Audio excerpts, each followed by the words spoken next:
What's up, folks? My name is Bekah Rottenberg, founder of Brave Endeavors, mountain bike skills and strength training. Today, I'm going to go over my favorite way to learn how to ride drops on your mountain bike.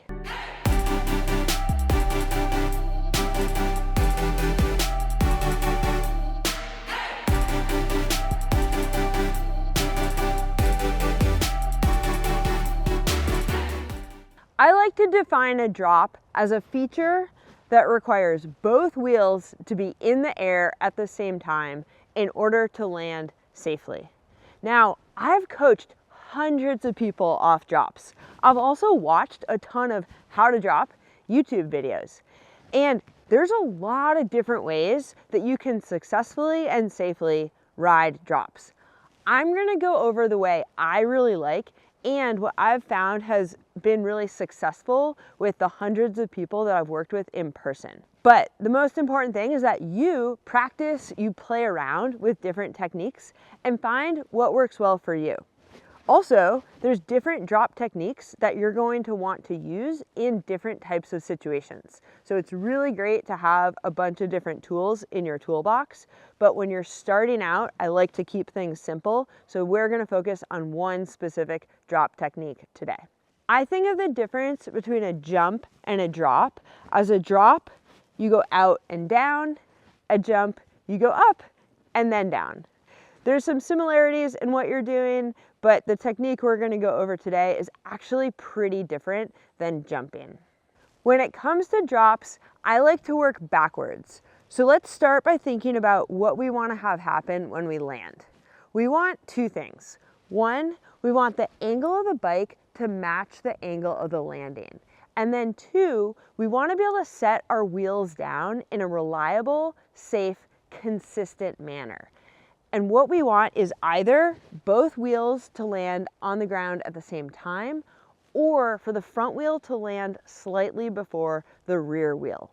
Now, I mentioned there's a lot of different ways you can drop, a lot of different ways you can drop safely, have fun, add style. I'm going to show you my favorite way, which is called the Shifty Drop. And the reason I call it the Shifty Drop is because it involves shifting your weight. So let's go over what you are going to do with your body and your bike as you prepare to ride drops. The first thing you're going to do is approach the drop in what I call Proud Panther, which, side note, if you have not watched my most important mountain bike skill video, check it out. And you're going to learn all about Proud Panther and Crouching Cougar. But you're going to approach in what I call Proud Panther, what other people will call a high ready position, where your feet are nice and level, weight is centered over the bottom bracket, elbows up and out, you're ready to rock and roll.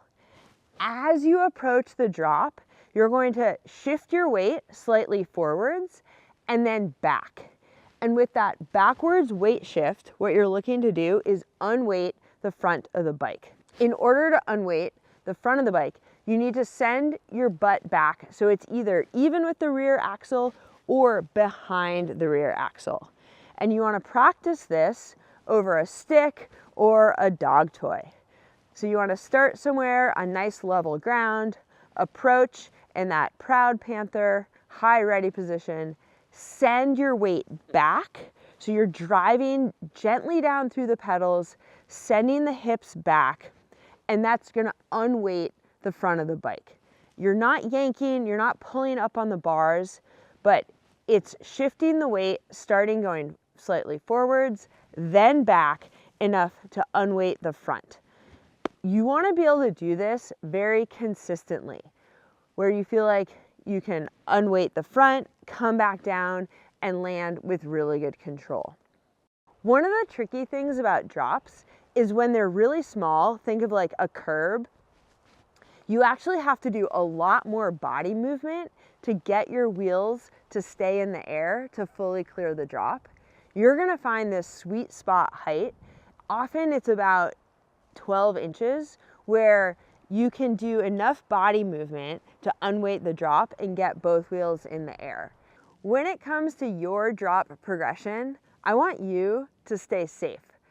So before you just start going bigger, try to build consistency.